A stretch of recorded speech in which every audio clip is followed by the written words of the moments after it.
Les traits de caractère. Certaines personnes sont faciles à vivre. D'autres, au contraire, sont difficiles, compliquées. Elles n'aiment rien et ne veulent rien faire. بعضی از افراد فسیل ویورن، زندگی راحت میگیرن. بعضی دیگه برعکس، au contraire، دیفیسیل هستن، سخت یا حالا کمپلیکه هستن، پیچیده. یعنی چی؟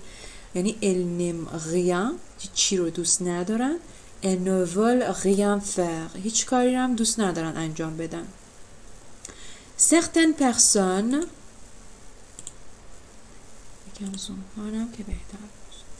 Certaines personnes sont sensibles ou facilement émues. Elles pleurent facilement en voyant des choses tristes. بعضی از افراد حساس هستن یا خیلی سریع احساساتی میشن. Elles pleurent، گریه میکنن به راحتی en voyant، با دیدن چیزهای غمگین، triste. D'autres ne ressentent rien. بعضی دیگه هیچ احساسی ندارند. Elles restent indifférentes و بی تفاوت میمونند. Elles sont dures ou insensibles. به این آدما دور یا insensible میگیم، سخت و بی احساس. Certains détestent aller à des soirées ou des cocktails car ils sont timides. بعضیا متنفرن، détester، که برن به پارتی ها و حالا مهمونی ها چون که اونها خجالتی هستند. Ils ont du mal à parler à des gens qu'ils ne connaissent pas. براشون سخته که با آدمایی که نمیشناسن حرف بزنن. Ils ont du mal à parler à des gens qu'ils ne connaissent pas. Ils sont parfois embêtés, ennuyés parce qu'ils ne savent pas de quoi parler. بیشتر وقتها احساس حوصله‌شون سر میره یا حالا اذیت میشن به خاطر اینکه نمیدونن از چی حرف بزنن. D'autres sont maladroits. بعضیاشون ناشیان، دست و پا چلفتی. یعنی چی؟ Ils font tomber des objets parce qu'ils sont distraits. Ils ne font pas attention. یعنی که ils font tomber des objets، اشیا رو میندازن یا حالا باعث افتادن اشیا میشن چون که حواس پرتن. دیستره، حواس پرت. ils ne font pas attention. پس دیستره معنیش اینه، کسی که دیستره هست یعنی ils ne font pas attention، توجهی نمی کنن. dans la vie il vaut mieux être raisonnable ou sage. توی زندگی بهتره که منطقی و عاقل باشیم. il vaut mieux être raisonnable ou sage. on ne peut pas tout posséder. همه چیزا نمیتونیم مال خودمون کنیم، از آن خودمون داشته باشیم. il faut donc bien réfléchir avant de faire des choix importants. بنابراین بهتره که فکر بکنیم، réfléchir، قبل از انتخاب‌های important، مهم. faire des choix importants. même si parfois on a envie d'être fou et d'acheter une grande maison ou un bateau par exemple.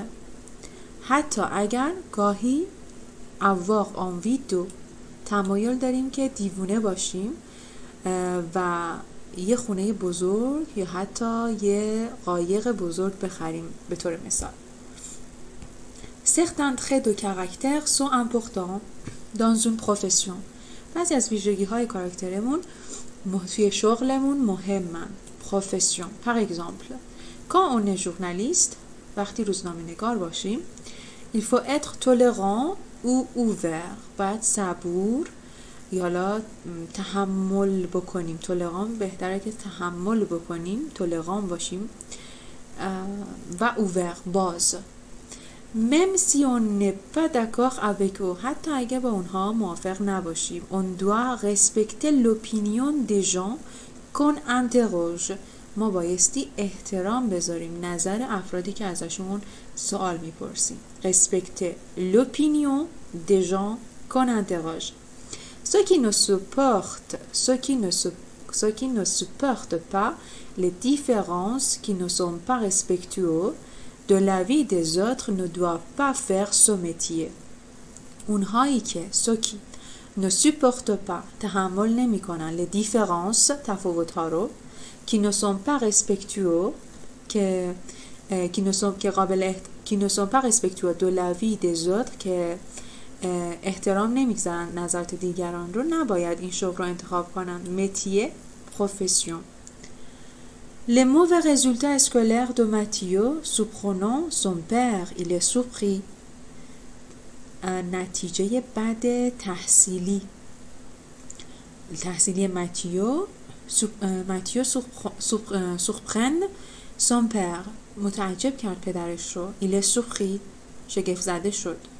cependant با این وجود il est compréhensif et il n'est pas fâché اون آدمیه که درک میکنه و عصبانی نیست.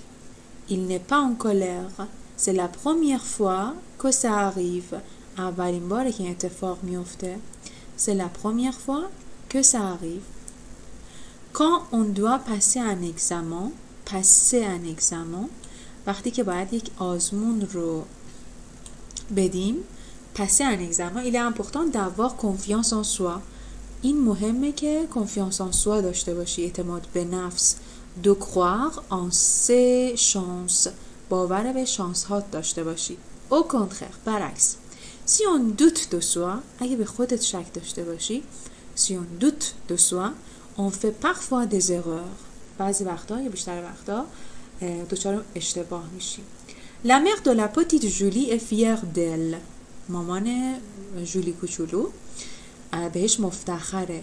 être fière de elle est contente de sa réussite en sport خوشحاله از موفقیتش توی ورزش. être contente de en sport.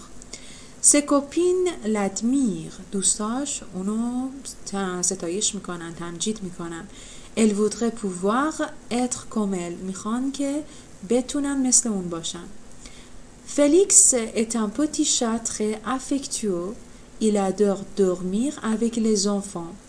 فلیکس یه گربه کوچولویه که خیلی احساساتیه. il adore عاشق اینه که با بچه ها بخوابه. il est aussi très curieux خیلی هم فضوله یا کنجکاوه. il est aussi très curieux. il aime mettre sa tête dans les sacs de course. دوست داره سرش رو قرار بده توی ساک خرید. les sacs de course. quand il n'y a rien pour lui وقتی چیزی براش نباشه il est déçu ناامید میشه. il voulait manger des choses میخواد یه چیزایی رو بخوره چیز میز بخوره. il faut faire attention si on laisse un poisson sur la table باید توجه کنیم حواسمون رو جمع کنیم اگه قرار بدیم یک ماهی رو روی میز. il est discret on ne le voit pas. discret ناآشکاره حالا هیدنه نمیبینیمش. et il essaie de se rapprocher doucement و تلاش میکنه essayer de بهش نزدیک بشه آرام به آرامی. le soir il est toujours excité عصرها یا شبها خیلی همیشه هیجان زده است. il saute sur le canapé et court dans toute la maison میپره روی کاناپه و میدوه در سرتاسر خونه. d'après vous quelles sont vos principales qualités? je pense être plutôt tolérante et assez sociable. pourriez-vous me citer vos principaux défauts? bien je suis un peu désordonnée et un petit peu pessimiste. comment est la nouvelle prof? oh elle est discrète comme tout. elle oublie toujours ses affaires dans la classe. il a l'air sympa le nouvel collègue. oui il est plutôt dynamique. elle est super ta copine. oui c'est quelqu'un de très souriant. آدمیه که لبخند داره بشاش هست. c'est quelqu'un de اگر خواستین تمریناتش رو انجام بدین. cet étudiant est pessimiste. le contraire de ce mot c'est optimiste. désordonné ordonné. généreuse avare. اینا رو هم میتونین انجام بدین.